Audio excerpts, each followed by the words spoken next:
সুপ্রভাত প্রিয় বন্ধুরা, কেমন আছো তোমরা সবাই? আশা করি যে যেখানেই আছো খুব ভালো আছো, সুস্থ আছো। আমরাও কিন্তু বেশ ভালো আছি। আমার ছোট্ট সংসারে তোমাদের সকলকে জানাই অনেক অনেক স্বাগতম আর অনেক অনেক ভালোবাসা জানিয়ে আজকে আবারও আরেকটি নতুন ভিডিও শুরু করলাম। আশা করি ভিডিওটা তোমাদের অনেকটা ভালো লাগবে।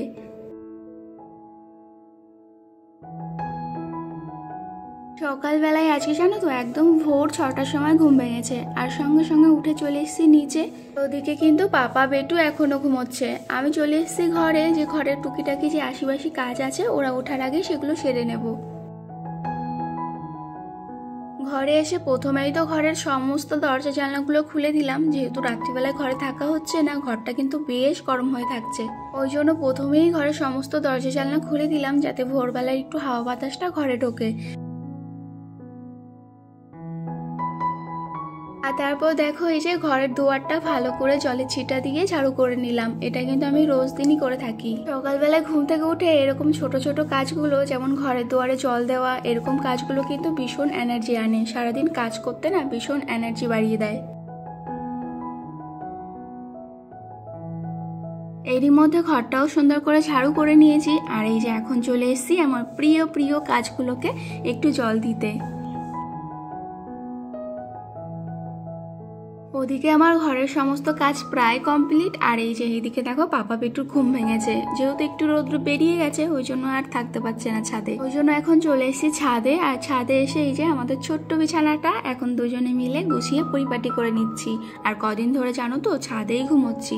ছাদে রাত্রিবেলায় দারুণ হাওয়া দিচ্ছে, আর সঙ্গে কিন্তু আমরা ফ্যানও চালিয়ে ঘুমোচ্ছি। ফ্যান না চালানো জানো তো ছাদেও ঘুমানো যায় না।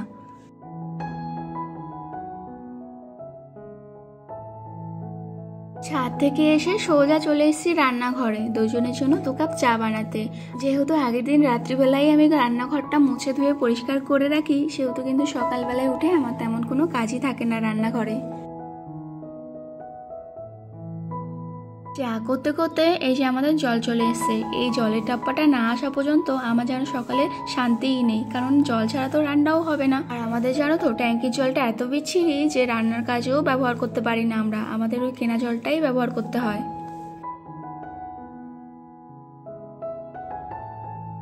দুজনা মিলে ব্যালকনিতে দাঁড়িয়ে অনেকক্ষণ গল্প করলাম আর চা খেলাম। আর এখন দেখো এই যে ঘরের কাজকর্মে লেগে গেছি। আর কালকে যে ঘরের টুকিটাকি জিনিসগুলো কিনেছিলাম তার মধ্যে কিন্তু আমি একটা বিছানা ঝাড়ুও দেখেছিলাম, কিন্তু এতটা দাম চেয়েছে আমি আর নিতেই সাহস পাইনি। ওই জন্য এই যে সকাল সকাল ঝাড়ু দিয়ে একটা বিছানা ঝাড়ু বানিয়ে নিলাম। আমাদের মতো ঘরের বউদের কিন্তু এগুলোই যথেষ্ট, অত দাম দিয়ে কোনো দরকার নেই ওগুলো কেনার। অনেকদিন ধরেই আগের বিছানার চাদরটা পাতা ছিল, আজকে ভাবলাম চেঞ্জ করেই দিই। একটু না বেশি নোংরা হয়ে যায়। আমার ছেলে যেহেতু ছোট, ও বারবার কিন্তু বিছানায় চড়ে যায় নেমে যায়, ওই জন্য একটু বারবার বেশি নোংরা হয়ে যায়। চেষ্টা করি আমি 2-3 দিন পর পর কিন্তু বিছানার চাদরটাকে চেঞ্জ করে দেওয়ার। আর এই যে দেখো এখন চেঞ্জ করে ধোয়া কাচা একদম নরম একটা সুতির চাদর বিছানায় পেতে দিলাম। আর এই গরমে কিন্তু এই পুরনো সুতির চাদরই কিন্তু বিছানায় মানায়, একদম শুয়েও শান্তি আর সব কিছুতে শান্তি। নতুন চাদর কিন্তু অতটাও গরমে ভালো লাগে না। তো দেখো এই যে বিছানা চাদরটা পেতে নিয়েছি তোমাদের সঙ্গে গল্প করতে করতে। আর এখন এই যে বিছানা চাদরটাকে সুন্দর করে টান টান করে রেখে দেব।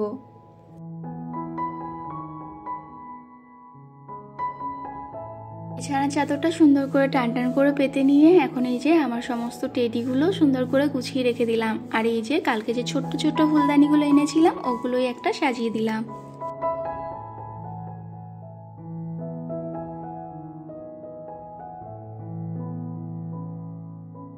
যদিও এত সাজিয়ে গুছিয়ে রাখা বৃথা, একটু পরেই আমার ছেলে আবার লন্ডভন্ড করে দেবে আর আমাকে এরকম সারাদিনই গুছিয়ে যেতে হবে।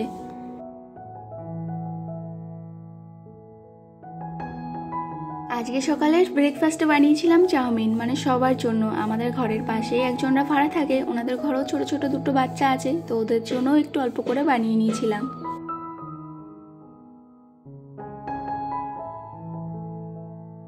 আর আজকে সকালবেলায় কিন্তু আমার ছেলেও চাউমিনটাই খেয়েছে। ওকে কিন্তু লঙ্কা ছাড়া শুধু ডিম আর পেঁয়াজ দিয়ে অল্প একটা চাউমিন করে দিয়েছিলাম। সকালের খাওয়া দাওয়া করে এই যে এখন জামা কাপড়গুলো ভিজিয়ে নিয়েছি। আর আজকে জানো তো বন্ধুরা, বেশি জামা কাপড় ছিল না, একদমই অল্প ছিল, তবুও কিন্তু ভিজিয়ে দিলাম। রোজ দিনেরটা রোজ দিন করে রাখাই ভালো। ভাবছিলাম করব না আজকের দিনটা, তবুও করেই দিলাম, নাহলে তো কালকে আবার অনেকটা জমে যাবে, তখন কিন্তু আমার আবার ছেলেকে নিয়ে কষ্ট হয়ে যাবে।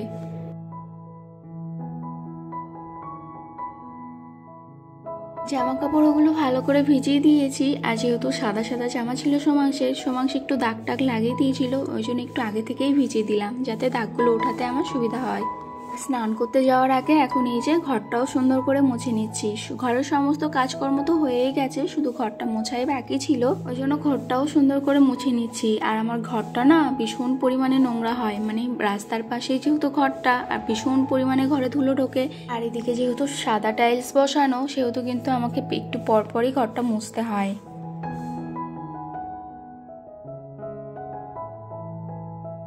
এই যে আমার সোনাকে দেখো, আমাকে কাজ করতে দেখে আমার হাত থেকে ছিনিয়ে নিয়ে ও কাজ করছে।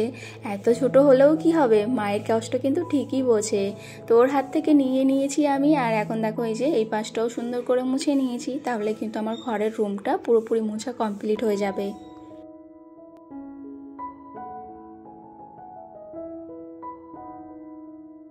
ঘরটা মুছে চলে এসেছি ব্যালকনিতে। আর ব্যালকনিতে যেহেতু আমি কালকে এই কাজগুলো এনে রেখেছি, কি হচ্ছে বলো তো, ওখানে জল দিচ্ছি আর জলটা চুয়ে চুয়ে সমস্ত ব্যালকনিতে আসছে, ওই জন্য না ব্যালকনিটা একটু কাদা কাদা হয়ে গেছিলো।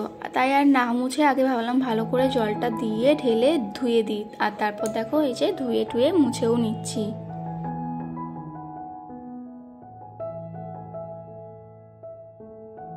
স্নান সেরে ঠাকুর পুজো করে এই যে চলে এসেছি রান্নাঘরে। আর আজকে জানো তো বন্ধুরা, রান্না হবে মাছের ঝোল। আর এই যে লাউ দেখতে পাচ্ছ, লাউ দিয়ে করব মাছের মাথা দিয়ে ঘন্ট।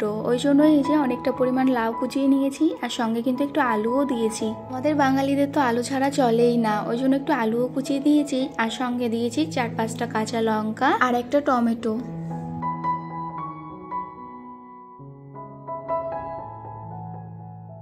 আর এবার দেখো মাছের মাথাটা আমি ভালো করে ভেজে নিয়েছি। আর এখন দেখো ওই তেলের মধ্যেই কিছু রাঁধুনি, কাঁচা লঙ্কা, শুকনো লঙ্কা আর 2টো তেজপাতা ফোড়ন দিয়ে দিয়েছি।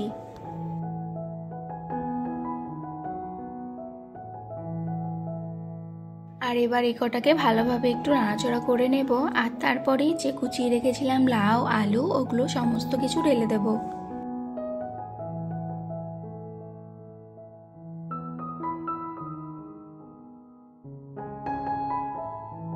লাউটাকে নুন হলুদ দিয়ে ভালো করে ঢাকা দিয়ে দিয়েছি যাতে একটুখানি সিদ্ধ হয়ে যায়। আর এদিকে সোমাংসের জন্য করছিলাম একটু মাছের ঝোল।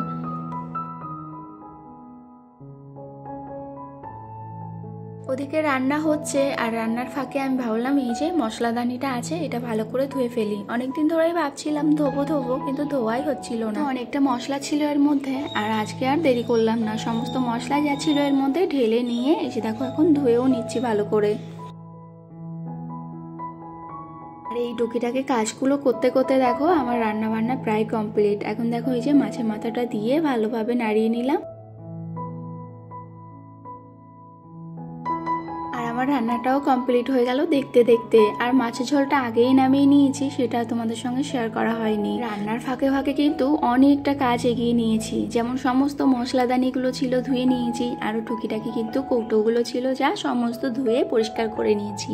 রান্নার ফাঁকে ফাঁকে কিন্তু আমি এরকম টুকিটাকি কাজগুলো করে নিই। একবার করতে গেলে তো ছেলেকে নিয়ে টাইমই হবে না, ওই জন্য রান্না করতে করতেই যেটুকু পারি টুকিটাকি কাজগুলো সেরে নিই। দেখবে একটা কাজের সঙ্গে সঙ্গে কিন্তু অনেকগুলো কাজ হয়ে যায়, আর তোমার সময় কিন্তু অনেকটা বেঁচে যায়। আর আমি কিন্তু এভাবেই বুদ্ধি খাটিয়ে একটার সঙ্গে আরেকটা কাজও করে থাকি। যেহেতু আমার একার সংসার, সেহেতু কিন্তু এভাবেই বুদ্ধি খাটিয়ে আমাকে কাজগুলো করতে হয়। আর এই কাজগুলো কমপ্লিট করে তারপরে কিন্তু আমার ছেলের জন্য একটুখানি সময় বের করি আমি।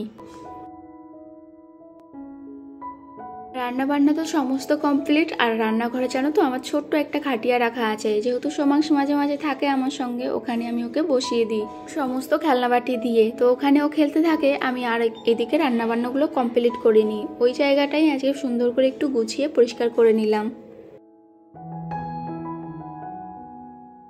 আর এখন দেখো এই যে রান্নাঘরটাও পরিষ্কার করে নিচ্ছি। খাওয়া দাওয়া আমাদের সমস্ত কমপ্লিট হয়ে গেছে। খাওয়া দাওয়া করে বাসনপত্র ধুয়ে রান্নাঘরটা সুন্দর করে ঘষে মেজে পরিষ্কার করে নিয়েছি।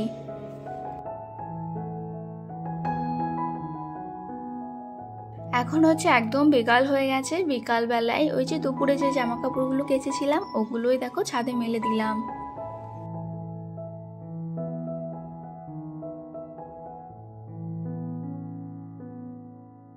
গুড ইভিনিং আমার প্রিয় বন্ধুরা। বিকালের পর এই যে একেবারে সন্ধ্যাবেলায় চলে এসেছি। আর সন্ধ্যাবেলায় জানো তো গাছগুলোতে একটু জল দিয়ে দিয়েছিলাম। জানলাটা দিয়ে হাওয়া আসছিল, গাছগুলোর পাতাগুলো নড়ছিল, এত ভালো লাগছিল দেখতে কি বলবো।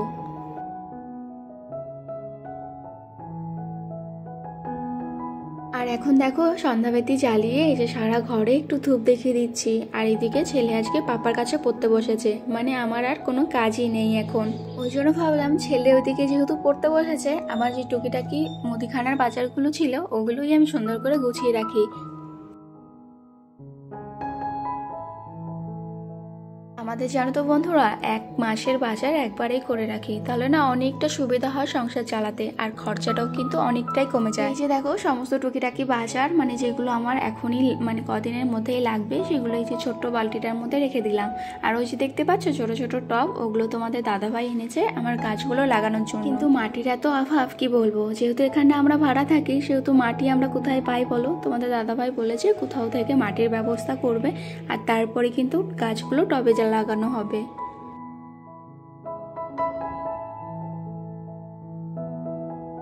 ওদিকে সমস্ত বাজারগুলো সুন্দর করে গুছিয়ে পরিপাটি করে রেখে দিয়েছি একদম হাতের নাগালে, যাতে যখনই দরকার পড়ে একদম হাতের কাছে পেয়ে যায়। আর এই যে চলে এসেছি এখন রান্নাঘরে। সকালে যে মশলার দানিটা ধুয়েছিলাম ওটাই সুন্দর করে আবার গুছিয়ে নিলাম। আর এদিকে যা নতুন কৌটোগুলো আনা হয়েছিল ওগুলোই দেখো এই যে টুকিটাকি কিছু ভরে রাখছি। আর এই যে এই র্যাকটার মধ্যে সমস্ত কৌটোগুলো সুন্দর করে গুছিয়ে রাখলাম। আর ওপরের র্যাকগুলোতে আমার যে ছোট ছোট কিউট কিউট থালাবাটিগুলো আছে ওগুলো গুছিয়ে নিচ্ছিলাম। তো চলো বন্ধুরা, এভাবেই আজকে আমার দিনটা শেষ হলো, আর সঙ্গে ভিডিওটাও। দেখা হবে নেক্সট ভিডিওতে।